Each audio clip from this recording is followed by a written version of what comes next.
शांति।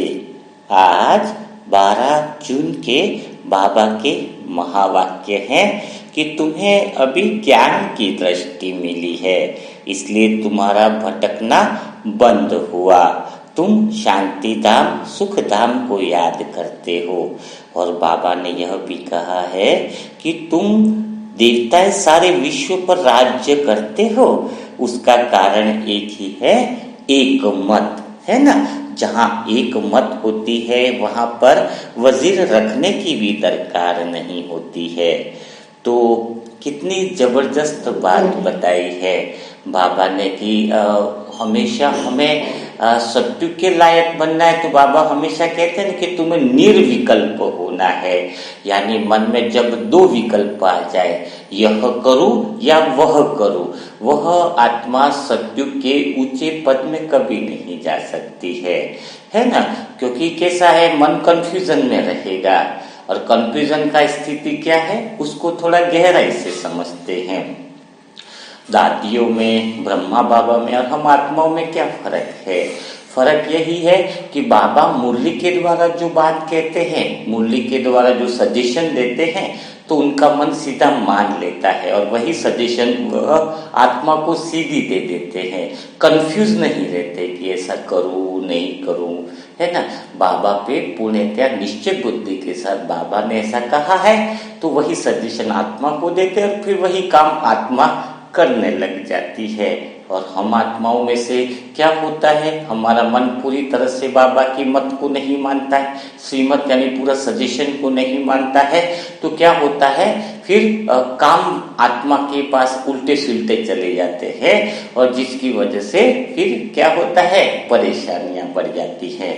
तो थोड़ा सा हम इसके बारे में बात करना चाहेंगे कि जब आप कंफ्यूजन में होते हो तो कंफ्यूजन में होता क्या है। हाँ, कंफ्यूजन में बहुत बड़ी प्रॉब्लम्स होती है। कंफ्यूजन जब भी आपका मन कंफ्यूज हो जाएगा तो आप जीवन में तुरंत समझ लेना, ऐसे समय में काम विकार आएगा, आपके उल्टे निर्णय होंगे, क्रोध भी उसी समय आएगा। क्योंकि मन कंफ्यूज होने के समय फिर बाहर से कोई भी सजेशन उसको मिलती है तो आत्मा ओके बोल देती है। उदाहरण के लिए थोड़ा सा हम बताते कि जैसे आप लेडीज और कभी शॉपिंग करने गए, सेल लगी है, साड़ियों की दुकान पे ही गए, ठीक है। अब उसने आपको 2, 4, 6, 10 साड़ियां दिखा दी, ठीक है। अब आपका चेहरा बता रहा है कि आप कंफ्यूज हो रहे हो कि कौन सी साड़ी लूं और कौन सी नहीं लूं, 10-12 है। उसी समय दुकानदार चौका लगा देता है, वो बोलता है कि ये वाली साड़ी का पैटर्न बहुत नया निकला और ये कलर तो आपके ऊपर बहुत बढ़िया लगेगा। और आप फिर वो चॉइस भी कर लेते हो, घर पर भी लेके आते हो। फिर आपको दिमाग में आता है कि यह कलर, ये वाली चीज मुझे नहीं लेनी चाहिए थी, ये तो महंगी भी पड़ेगी मुझे। तो उस समय क्या हो गया आपके साथ, उसी समय कहते हैं कि आपका मन जो है ना बाईपास कर लिया। दुकानदार को भी पता नहीं कि उसने क्या विधि कर ली, लेकिन वो प्रोसेस आपके साथ हुई क्या घटना, वो ही बात मैं आपको बता रहा हूँ। एक तरह से आपकी आत्मा को सीधा सजेशन उस दुकानदार ने दे दिया, मन कंफ्यूज हो गया था, मन के पास निर्णय लेने का या कुछ सजेशन देने का ताकत ही नहीं बचा था, है ना। तो जब आप कंफ्यूज हो जाओगे ना कभी भी लाइफ में, उस समय सोचने समझने की जो बुद्धि है ना वो हैक हो जाएगी। जैसे लैपटॉप हैक हो जाता है, कंप्यूटर हैक हो जाता है, तो आपकी बुद्धि हैक हो जाती है। निर्णय करने वाली जो बुद्धि है ना, निर्णय नहीं ले पाते। उसी समय देखना आपको, जब भी आपका कंफ्यूजन है, आप बहुत सारी परिस्थितियों से घिरे हो, तब आपके ऊपर काम विकार आ गया। तो काम विकार आप में जाओ या नहीं जाओ आपको पता ही नहीं है ना। आप तो जो भी चीज सामने है उसमें ओके मानोगे। थोड़ी बात खुल करके बता रहा हूँ क्योंकि आप विकार, क्रोध भी जो है, जो लोभ है या अहंकार है, कोई भी विकार है, वह आप पर हावी कैसे होता है। तो हावी होने का कारण है जब आपका मन कंफ्यूज होगा तो उस समय आप क्या करने वाले हो, वह तुरंत कोई भी आत्मा किसी तरह के कोई भी डिसीजन देने लगेगी तो आप ओके बोलने लग जाते हो। जैसे उदाहरण के लिए भी, और जैसे आप कमरे में घुस रहे, अचानक किसी ने आपको डरा दिया किवाड़ के पीछे छुपे हुए, तो कई आत्मा क्या उस समय उसको सामने डर गया अगर ज्यादा, तो किसी को उस समय तो बिना सोचे थप्पड़ भी मार देती है आत्मा, है ना। और कई बार कई सारी सिचुएशन आ जाती है क्योंकि उस समय कोई आप निर्णय लेते हो क्या बुद्धि से, उस सेकंड पे कोई निर्णय नहीं लिया जाता है। उस अवस्था को कहते हैं एकदम तुरंत एक्शन, है ना। जिसने जो बोला वैसा कर दिया, है ना। तो ऐसे कंफ्यूजन अवस्था न रहे, आपकी मन कंफ्यूज न रहे, उसके लिए आपको बहुत बड़ा जीवन में अटेंशन देना होगा। क्योंकि उस कंफ्यूजन की अवस्था में यानी आप बहुत ज्यादा जब विकल्प चुनते हो, ये भी करूं वो भी करूं वो, तो कंफ्यूजन मोड में क्या होगा, आपकी आत्मा को गलत सजेशन बाहर वाले दे देंगे, माया सजेशन दे देगी और आप ओके बोल दोगे। आप टीवी देखते हो, कोई ऐड देखते हो आपने कि ये चीज बहुत अच्छी लग रही है, तो आपके अंदर वो प्रोग्राम फिट बैठ जाता है ओके का, कि वो हीरो लोग एडवर्टाइज कर रहे थे, आपको लगेगा कि ठीक है चीज बहुत बढ़िया है। आप मार्केट में जाओगे, ऑटोमेटिक वो चीज देखते ही आप अट्रैक्ट हो जाओगे, है ना। क्योंकि आपको वो सजेशन टीवी से मिल चुकी है और आपके अंतर्मन ने बिलीव बना करके उस सजेशन को लेकर के तुरंत आत्मा ने ओके बोल दिया है। तो दिन भर में देखना चाहिए हमें कि हम क्या कर रहे हैं। अगर ऐसे सजेशन लेते रहे हम, यानी होश में नहीं रहे, ऐसे सजेशन लेने का अर्थ क्या हुआ, यानी आप होश में नहीं हो ना, आप कोई भी कुछ भी बोल रहा है और आप कर रहे हो।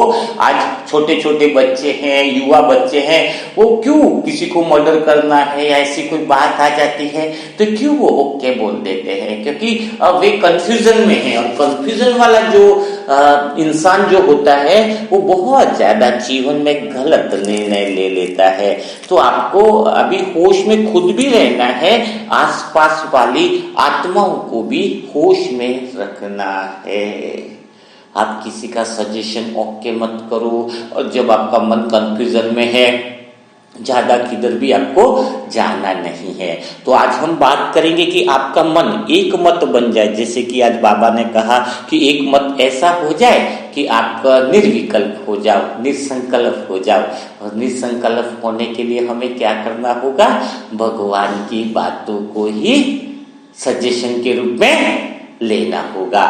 परमात्मा की बातों को ही जब हम सजेशन के रूप में लेंगे तो वही काम हम आत्मा से कराएंगे, तो सारे काम जीवन में कैसे हो जाएंगे, एकदम बहुत बढ़िया हो जाएंगे। तो अब हमारे जीवन में जैसे कि बाबा ने कहा ना कि तुम्हारा भटकना बंद हो गया है और तुम्हारे पाप कर्म जो है वो सिर्फ एक बाप की याद से ही क्या हो सकते हैं, एक बाप की याद से ही मिट सकते हैं। इसकी बात को थोड़ा सा और हम समझते हैं कि बाबा की याद से हमारे पाप कैसे मिटेंगे और दूसरा मन कंफ्यूजन में ना आए, उसकी विधि प्रैक्टिकल में हम आज करने वाले हैं।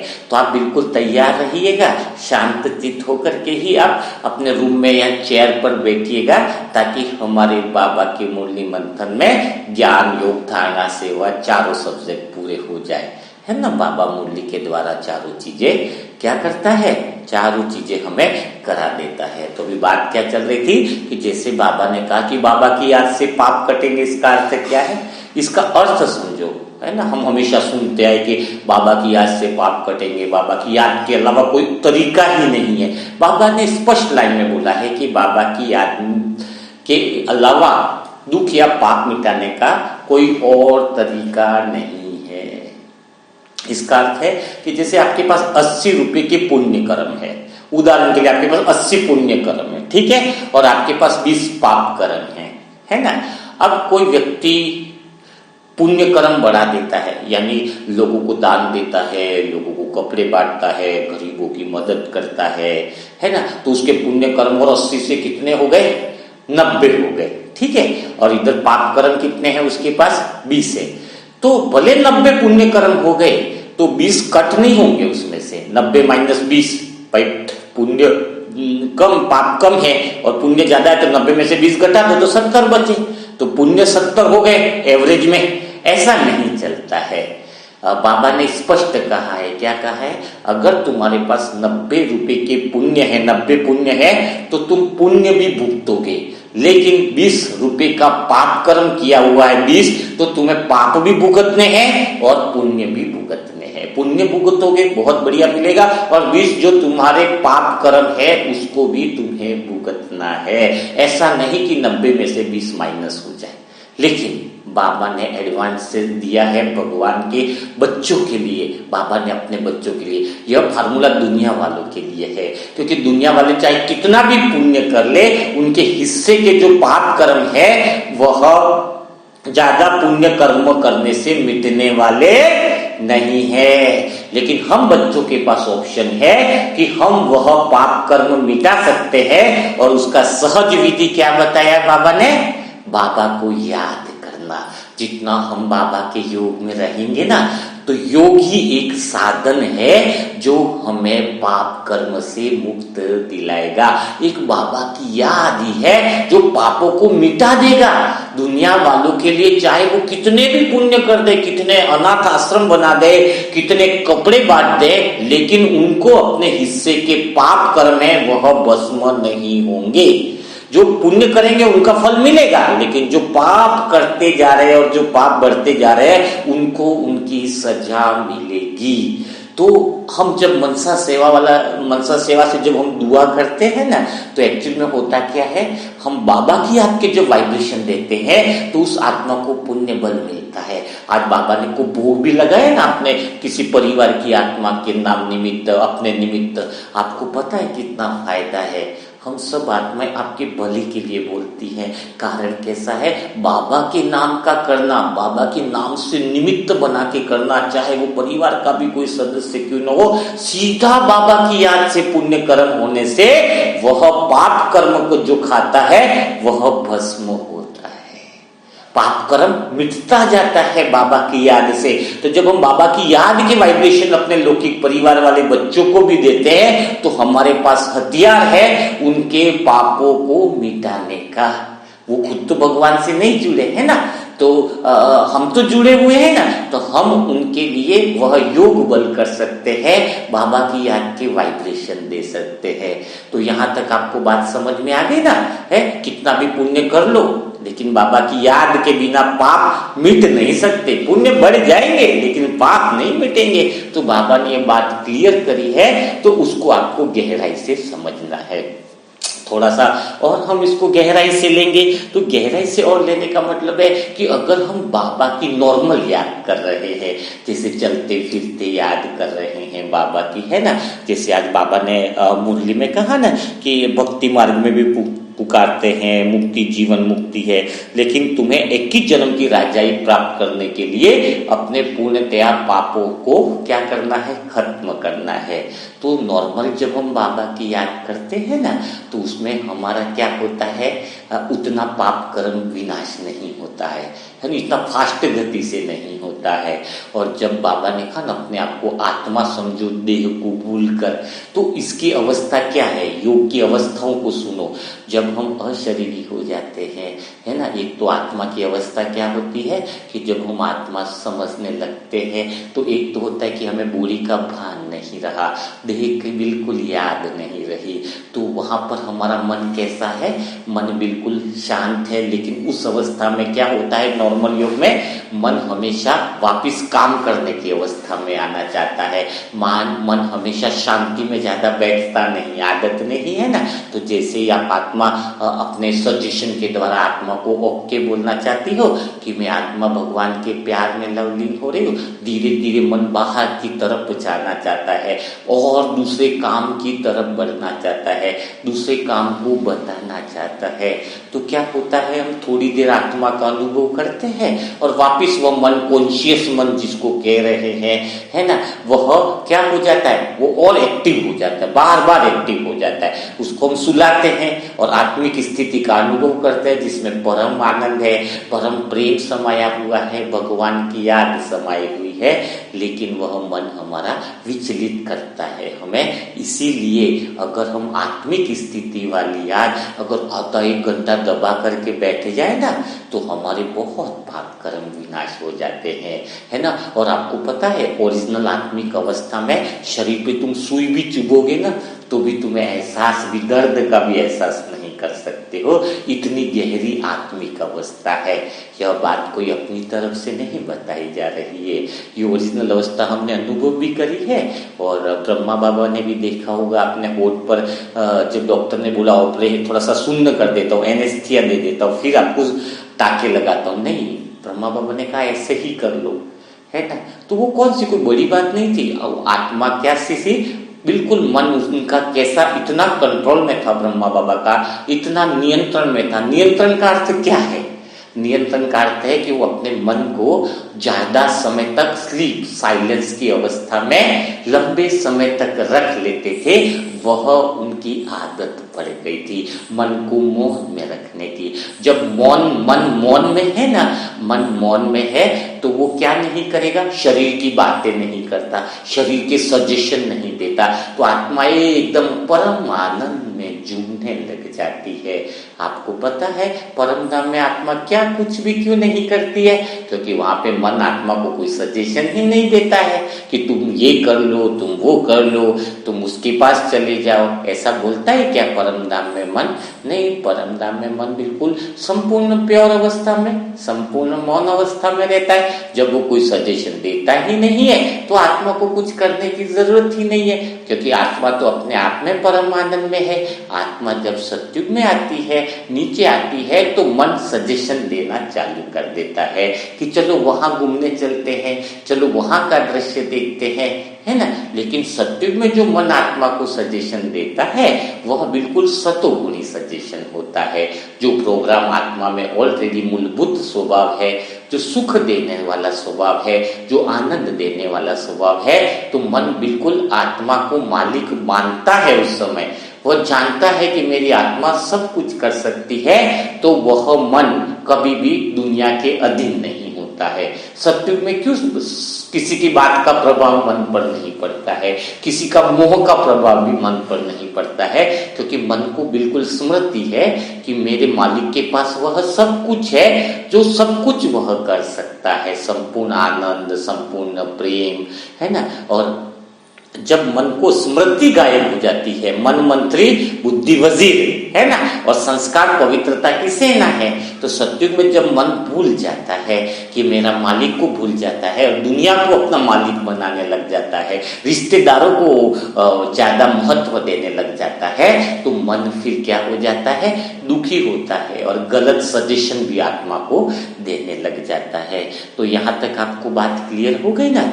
तो ये तो बात हमने खाली वर्बली समझी, अभी प्रैक्टिकली हमें करनी है ना। वर्बली क्या समझी हमने कि सत्युग जैसा मन हमें बनाना है, भगवान की ही बात माननी है।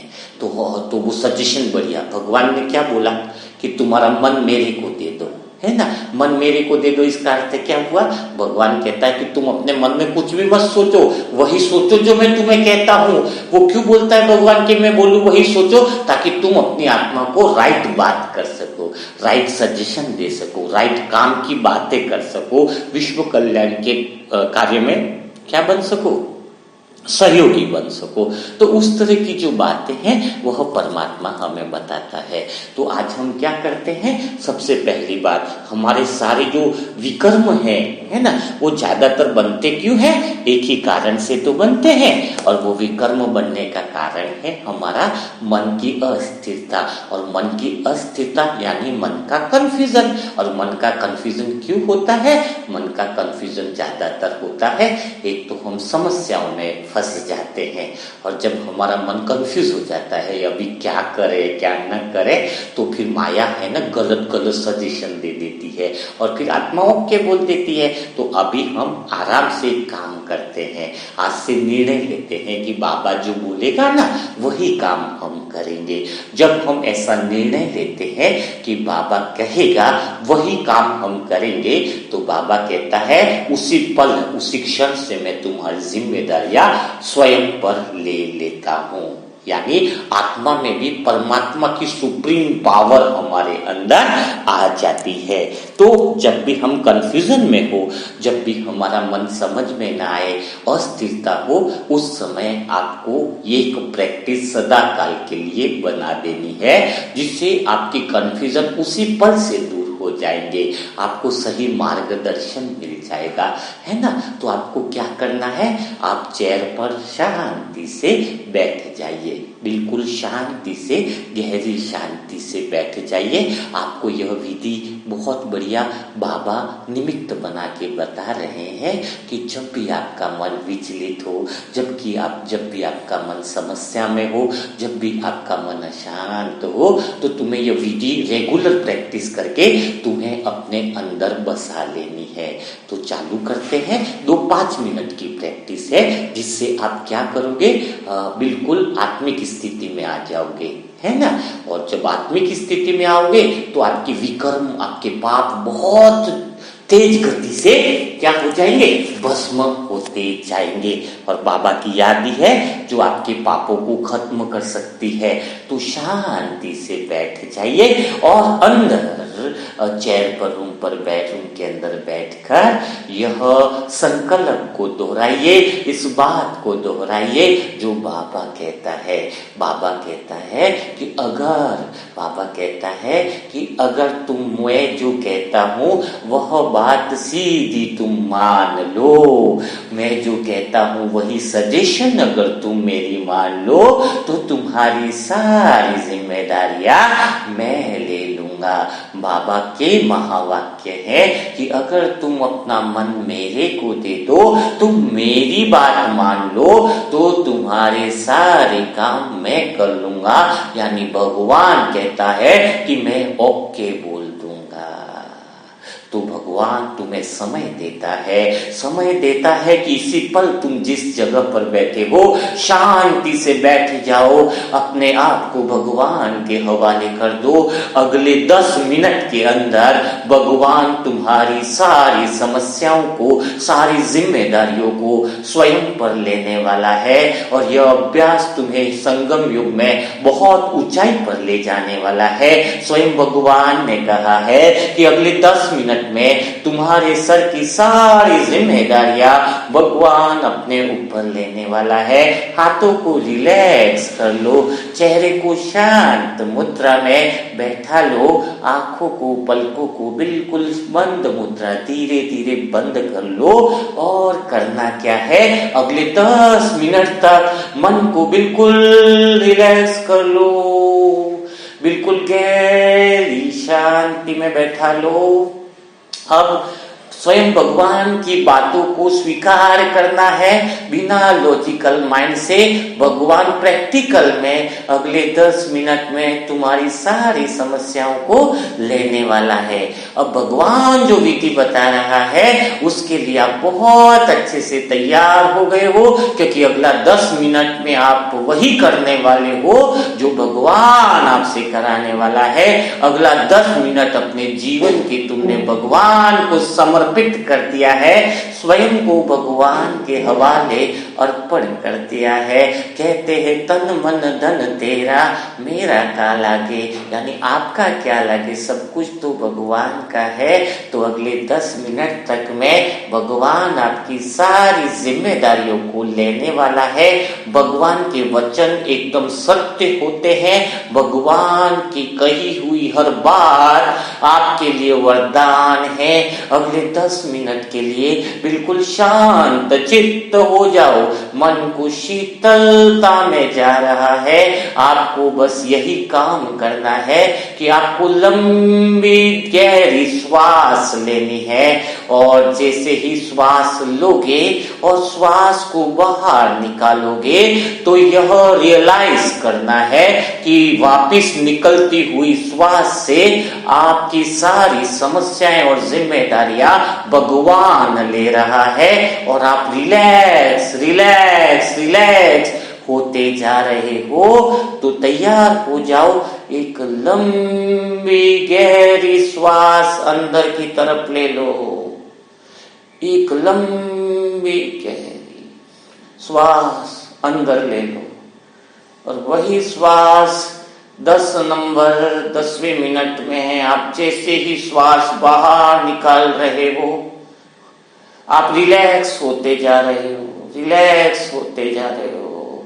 आपके स्वयं की सारी समस्याएं भगवान लेता जा रहा है।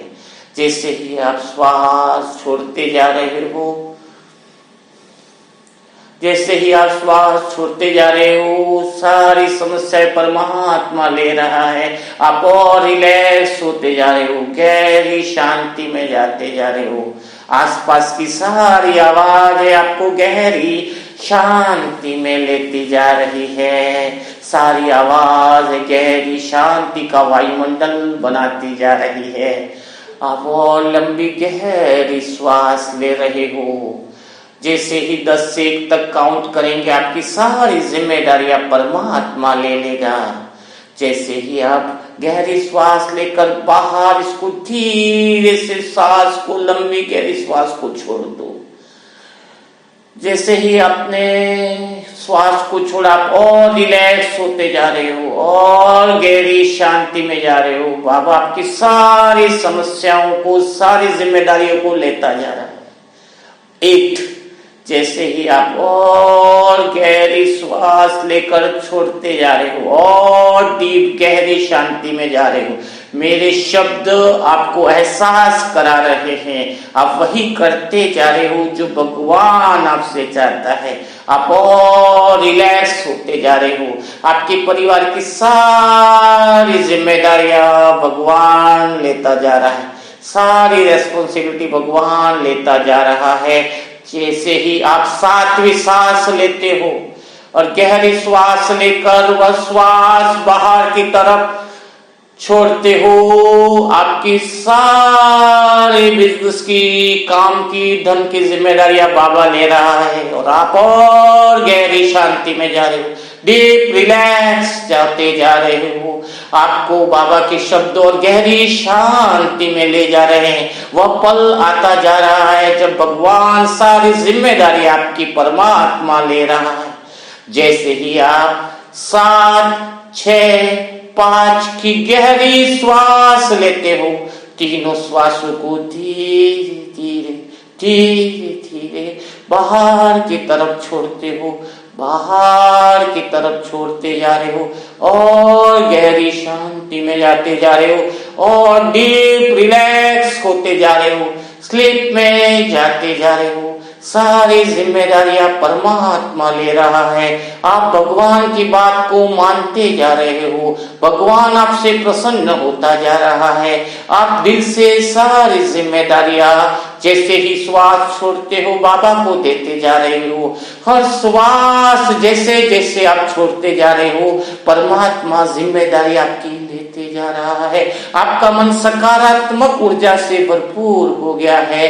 आप बिल्कुल पावरफुल होते जा रहे हो। आपका मन गहरी शांति में जाता जा रहा है। जैसे आप 3, 2, 1 3 श्वास एक साथ धीरे धीरे गहरी लेकर छोड़ते जा रहे हो। अनुभव करो कि गहरी श्वास लेकर जैसे ही श्वास बाहर की तरफ छोड़ रहे हो, परमात्मा ने आपकी सारी नकारात्मक ऊर्जा निकाल दी है। आप संपूर्ण सकारात्मक प्रकाश से भरपूर हो गए हो। संपूर्ण शरीर आपका लाइट बन गया है। संपूर्ण रीति से सकारात्मक और संपूर्ण सफलता के प्रतीक बनते जा रहे हो। आपकी जीवन की सारी जिम्मेदारियां परमात्मा ने ले ली है। आप संपूर्ण रूप से निर्विघ्न बनते जा रहे हो। जैसे ही 0 बोलूंगा, आप संपूर्ण रूप से सर्व बंधनों से मुक्त हो जाओगे। सर्व बंधनों से मुक्त हो करके परमात्मा के प्रेम में खो जाओगे। जैसे ही मैं 0 काउंट करूंगा, आप बिल्कुल रिलैक्स हो जाओगे। परमात्मा ने सारी जिम्मेदारियां ले ली हैं। आप पूर्णतया हल्का महसूस करोगे। 0 0 0। आपने लास्ट में गहरी श्वास ली और धीरे से श्वास को छोड़ते ही आप पूर्णतया गहरी शांति में चले गए हो और संपूर्ण रूप से बंधन मुक्त स्थिति का अनुभव कर रहे हो। तो आपको जब भी आपका मन इस तरह से कहीं पर भी कंफ्यूजन की अवस्था में हो, तो आपको यह अभ्यास बहुत प्यार से करना है कि आपको 10 से लगाकर 1 तक काउंटिंग करनी है। आपको श्वास अंदर लेनी है और जैसे ही श्वास बाहर की तरफ निकले तो आपको अनुभव करना है कि आप बिल्कुल रिलैक्स होते जा रहे हो। हर श्वास के साथ आप बिल्कुल रिलैक्स होते जा रहे हो, रिलैक्स होते जा रहे हो। भगवान सारी जिम्मेदारियां लेता जा रहा है, लेता जा रहा है, लेता जा रहा है। तो क्या होगा, आपने अपने मन से आत्मा को एक सजेशन दे दिया है। आज क्या सजेशन दिया है कि जब भी आप श्वास लेते हो और श्वास जैसे ही आप छोड़ते हो आप रिलैक्स हो जाते हो, एकदम गहरी शांति में चले जाते हो। ये अभ्यास बार बार करने से आत्मा अभी भी ओके बोल लिया है और आगे भी सदा काल के लिए ओके बोलने से आपके ऊपर न तो कभी क्रोध हावी हो पाएगा, न कोई काम वासना हावी हो पाएगी, न कोई विकार हावी हो पाएगा। क्योंकि जैसे ही आपका मन कंफ्यूज होने लगे आपको यह टेक्निक, यह विधि इस्तेमाल करनी है। यह विधि कोई डायरी या किसी चीज में नहीं है, यह विधि मुझ आत्मा कई सारी आत्माओं की प्रैक्टिकल अनुभव करके की हुई है। यानी इसका इतना फायदा है कि आप सभी बातों से, सभी विकारों से आप दूर हो जाओगे और एक सेकंड में जैसे ही आपने श्वास ली और श्वास जैसे ही छोड़ते हो आप रिलैक्स होते जाते हो। रिलैक्स यानी सारी बातें आपकी निकलती जाती है। तो यह एक अभ्यास आपको बहुत अच्छे से करना है जिससे आपके योग में पावरफुल स्थिति बनती जाएगी। दूसरा अभ्यास जो हमें करना है वह कौन सा अभ्यास है? दूसरा, हमें भगवान के साथ संबंध बनाना है, तभी तो हमारा योग अच्छा होगा ना। एक बहन थी, उसने अभी सबसे गहरा संबंध आज हम बात ले, दोस्त का चलो साजन का ले लेते हैं ना। अब तो उससे हमारे विकर्म विनाश होंगे। बाबा कहते हैं ना सुखदम और शांति धाम में जाना है। तो कैसा होता है कि एक बहन ने वो पति बना दिया साजन को, बाबा को। यानी लड़के और लड़की, कुमार और कुमारी कोई भी साजन का संबंध बना सकते हैं, क्योंकि हम तो आत्मा सजनी है ना। कई बाबा के कुमार बच्चे ये न सोचे कि मैं साजन कैसे बना, है ना। तो आप साजन उनको बना सकते हो, ठीक है ना। और मैं आत्मा खुद भी बाबा को वही प्यार से साजन, सजनी और साजन का संबंध ही मुझे आत्मा को बहुत प्यारा लगता है। तो उस बहन ने क्या किया, साजन बना लिया, फेरे भी घूम लिए, वही योग कर रही थी। वही अचानक उसको सपनों में आया कि बाबा उसके साथ फेरे ले रहा है, अचानक अमृत वेले में। और फिर दूसरे दिन बाबा ने बोला कि वो भी प्रेम में, परमात्म प्रेम में डूब गई। दूसरे दिन बाबा ने बोला क्या तुम्हें इतना प्रेम है मुझसे? तो फिर बाबा ने कहा कि अगर तुम्हें इतना प्रेम है और तुम्हारा जो यहाँ लौकिक जो साजन है, अगर मैं इसको लेके चला गया तो तुम दुखी तो नहीं होंगे, है ना। तो वो बोले क्यों दुखी होंगे, अब तो तुम मिल गए तो मुझे दुख किस बात का। रोज 2-3 दिन से उसको ऐसे ऐसे अनुभव हो रहे हैं। और लगभग चौथे यानी 5वें दिन ही उसका पति का हार्ट अटैक हो गया, पति की देहांत हो गया। उसको वह बात बाद में समझ में आई जब बाबा ने उसको पहले स्मृति दिला दी थी, है ना।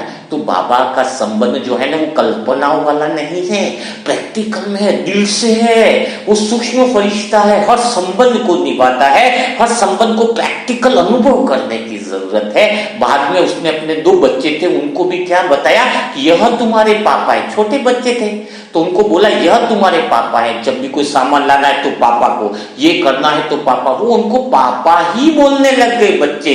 और जब बच्चे बड़े हुए तब तक उनको वह डैडी ही बोलते। मधुबन से भी टोली लेकर के जाती बहन तो कहते कि ये पापा ने टोली दी है। तो अभी दोनों बच्चे जॉब में हैं, बहुत अच्छी पोजीशन पे हैं, तो कहने का भाव है एक का अनुभव नहीं है, सबका अनुभव है।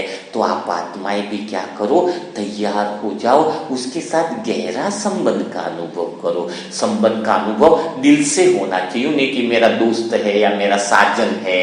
तो ऐसा नहीं, अंदर से अनुभव करो कि वह मेरा साजन है, वह मेरा मन का मीत है। अगर आपने साजन का ही संबंध है, दोस्त सभी है, लेकिन उस एक संबंध में भी अगर गहराई से अगर आपने अनुभव कर लिया ना, तो आप के सारे विक्रम ही मतलब ये समझो उसी समय खत्म हो जाएंगे। दादिया वगैरह थी ना जब छोटे थे तो भी वो ट्रांस में जाके बाबा के साथ रास खेलते थे, भगवान के साथ। भगवान के साथ रास खेलने में घंटों घंटों गुम हो जाते थे, भगवान के साथ डांस करने में मगन हो जाते थे, बस वो और दादियां और कोई और नहीं। आपको पता है कृष्ण के साथ रास बताते गोपियों का, तो रास का अर्थ क्या है कि हर एक गोपी को कृष्ण अलग अलग दिखाई देते थे। यूं नहीं कि एक ही कृष्ण है 1000 गोपियां, नहीं, 1000 गोपियों को यह अनुभव होता था कि कृष्ण मेरे साथ है। तो वैसा ही तो वो हमारा ही तो गायन है कि भगवान जो साजन है वो हर एक आत्मा की गोपिका के साथ है ना। बहुत अच्छा, सुंदर और बहुत प्यारा अनुभव होता है।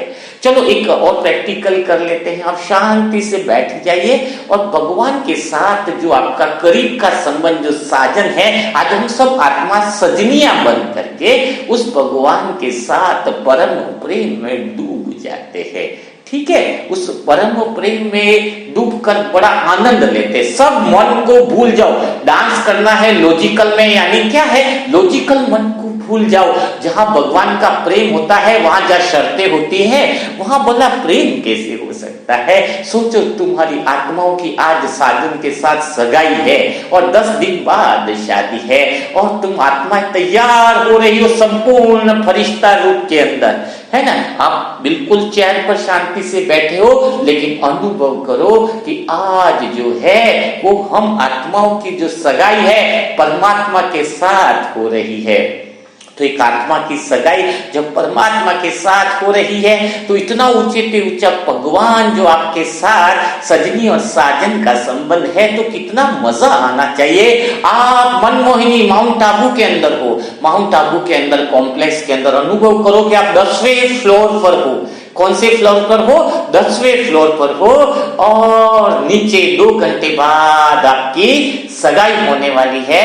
किसके साथ? स्वयं ऊंचे ते ऊंचे भगवान सजनियों का साजन के साथ है। आप उस रूम के अंदर बैठे हुए हो और तैयार हो रही हो फरिश्ता रूपी ड्रेस पहनकर। आज गोपिकाओं का मिलन किससे होने वाला है? एक परम पिता परमात्मा जो सच्चा सच्चा साजन है, जो मन का मीत है, और आप तैयार, या सारा संसार कर रहा है। मधुवन में नीचे भी क्या हो रहा है? पूरी तैयारियां हो रही है और आप 10वें फ्लोर पर हो और अब वह समय आ गया है कि जब परमात्मा के साथ आपकी सगाई हो रही है। आपका भला साजन के साथ संबंध बनेगा कैसे जब तक सगाई ही नहीं हुई हो? तो प्रैक्टिकल समझ लो, अगर वह साजन का संबंध तुम्हारा बन गया तो वैसे भी तुम्हारी सारी जिम्मेदारियां वह परमात्मा ही ले लेता है। भगवान ने तुम्हें पसंद कर लिया है। 700 करोड़ आत्माओं में से तुम्हें अपनी सजनी बनाने के लिए परमात्मा ने तुम्हें पसंद कर लिया है। तुम इसी नशे में हो, इसी प्रेम की गहराई में डूबे हुए हो कि तुम्हें भगवान ने पसंद कर लिया है। तुम्हारे चेहरे पर रूहानी मेकअप की तैयारियां हो रही है, हाथों में पवित्रता का कंगन बंधा हुआ है, कमर में दृढ़ता संकल्प की चाबी है, पांवों में कौन सी पायल है? पांवों में स्वप्न सत्यु की राजकुमारी बनने के लिए जो दृढ़ता की चाबी यानी दृढ़ता की कंगन भी आपने सब कुछ पहन लिया है, वह साज श्रृंगार आपने कर लिया है। अब आप तैयार हो रहे हो और नीचे जाने के लिए जहां पर परमात्मा यानी आपका साजन इंतजार कर रहा है, नीचे इंतजार कर रहा है। अब आप जैसे ही लिफ्ट में 10वें फ्लोर पर आते हो तो आप बहुत गहरे उमंग उत्साह में हो। आपका मन जैसे ही 10वीं फ्लोर की लिफ्ट में रहता है, परमात्म प्रेम में डूब जाता है कि आखिर वह पल आ गया जब आपके साजन के साथ आपकी सगाई हो रही है। कितना प्यारा दृश्य है। जैसे ही लिफ्ट नीचे उतरती जाती है, 90वें फ्लोर पर आती है और आपका मन परमात्म प्रेम में डूब रहा है। आपका रोम रोम परमात्मा के नाम से पुकार रहा है। आपको भगवान की और गहरी याद आती जा रही है। जैसे ही आप 8th फ्लोर पे आते हो, आपकी जिज्ञासा और बढ़ती जाती है। अंदर से आवाज आती है कि कि सोचा भी नहीं था कि मेरी सगाई उस साजन के साथ हो जाएगी जिसको दुनिया देखने के लिए तरसती है। आज उसका मिलन आपके साथ होने वाला है, आज उसकी सगाई आपके साथ होने वाली है। जैसे ही आप 7वें फ्लोर पर आते हो, आप और चेहरे पे एक रूहानी मुस्कान आ जाती है। ऐसी मुस्कान, ऐसी खुशी, ऐसा आनंद रोम रोम में बसने लग जाता है कि आज तो मेरे साजन के साथ सगाई है, जिसको देखने के लिए, जिसके बारे में सोच सोच कर संकल्प चलते थे, आज वो तुम्हारे सामने है। नीचे जैसे ही 6ठे फ्लोर में उतरते हो और आपका मन गहराई में डूबकर गहरी शांति में चला जाता है, एक गहरे आनंद में चला जाता है। जैसे ही आप 5वें, 4थे, 3रे फ्लोर पर उतरते हो और परम आनंद में मन चला जाता है। इतना आनंद कि आपके शरीर के तन मन के अंदर जो सुंदरता है, काबा मंडल है, वो दिव्य प्रकाश में बदल जाता है, एक रूह, एक नेचुरल प्योरिटी में बदल जाता है। और जैसे ही 3, 2, 1 पे उतरते हो, आप अपने सामने एक सुंदर हरा भरा गार्डन देखते हो, हरी भरी घास देखते हो, जहां पर अन्य गोपिकाएं, आत्माएं भी वहां पर अपने साजन का इंतजार कर रही है। आप आत्मा भी धीरे धीरे कदमों को आगे बढ़ाते हो। हरी हरी घास पर थोड़ी थोड़ी पानी की बूंदे हैं, चारों तरफ हरियाली है और उस पेड़ों पर देखे तो पंछियों की मधुर आवाज है। आज आपको और कुछ दिखाई नहीं दे रहा है, सभी गोपिकाएं बस उस परमात्म प्रेम में लवलीन है। वह साजन जिसको देखने के लिए आंखें तरसती है, वो 1000 भुजाओं वाला साजन सामने बैठा हुआ है और बड़ा आनंद आ रहा है। अब बस आपका मन खुशियों में झूमने लगा है और चारों तरफ म्यूजिक बजने लगा है कि मेरा साजन आ गया, मेरा साजन आ गया। और आप इतनी मस्ती में डांस करते जा रहे हो, कोशिश कर रहे हो कि आपका पाँव न झूमे, फिर भी पाँव को रोक नहीं पा रहे हो। आपके हाथ पाँव सब डांस करने के लिए बेताब हो गए, पाँव थिरकने लगे हैं। स्वयं भगवान अपने होठों से प्यार की मधुर मुरलियां बजा रहा है। साजन जो दोनों हाथों से 1000 भुजाओं वाला साजन डोल के नगाड़े बज रहे हैं, आप खुशी से झूमते जा रहे हो। परमात्म प्रेम की बरसात ऊपर हो रही है। परमात्म प्रेम की बरसात से आपका तन मन बिल्कुल पवित्रता के प्रकाश में, हृदय में उतरता जा रहा है। चारों तरफ सभी गोपिकाएं एक ही गूंज गूंज रही है। बाबा, जिधर भी देखूं उधर बाबा, पीछे भी देखूं बाबा, ऊपर भी देखूं बाबा बाबा बाबा।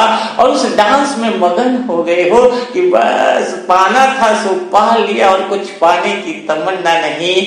बस उस प्रेम में आप डूब गए हो, उस प्रेम की गहराई में बस नाचते जा रहे हो, गहराई से नाचते जा रहे हो।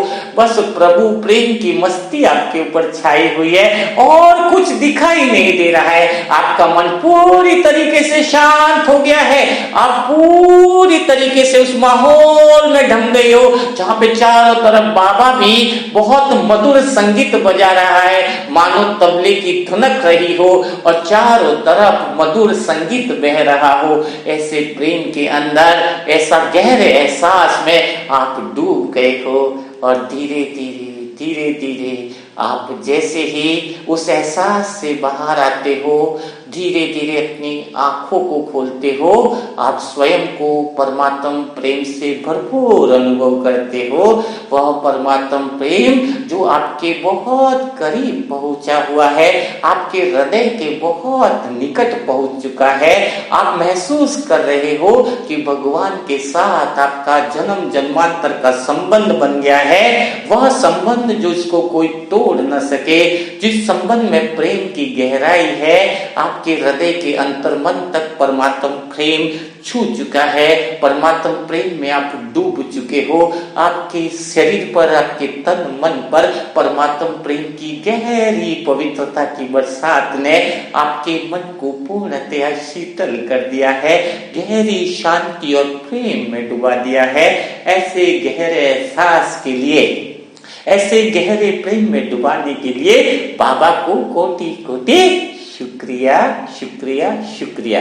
तो परमात्म प्रेम में डूबना है, उसके साथ सजनी और साजन का संबंध बनाना है। तो इस तरह से आप गहराई में डूबते जाओ तो आपका मन है ना, कितने सारे अभी जिन्होंने भी एहसास किया होगा वह क्या होगा, वह बहुत सारे पापों से मुक्त हो गया होगा, क्योंकि पहले ही बताया कि भगवान से पापों से मुक्त होने के लिए एक ही विधि है, और वह विधि कौन सी है, सिर्फ भगवान से याद। जिसका भगवान के साथ गहरा प्रेम होगा उसके विकर्म बहुत जल्दी मिट जाएंगे, बहुत जल्दी भस्म हो जाएंगे, और सबसे गहरा प्रेम सजनी और साजन का ही हो सकता है। तो वह संबंध आप और गहराई से हम और देखेंगे।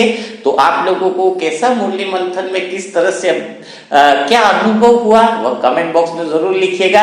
क्या सजनी और साजन के संबंध को और गहराई से अनुभव करना चाहते हो, क्या आप अपने सर्व संबंधों का अनुभव करना चाहते हो, तो नीचे कमेंट बॉक्स में जरूर लिखिएगा, ताकि हम उस पर और गहराई से उस परमात्म प्रेम में और डूब सके। जो नए बच्चे हैं उनके लिए व्हाट्सएप नंबर है 7202921969। तो ऐसे ही मुरली मंथन के साथ कल फिर हम मुलाकात करेंगे। तब तक के लिए सभी भाई बहनों को ओम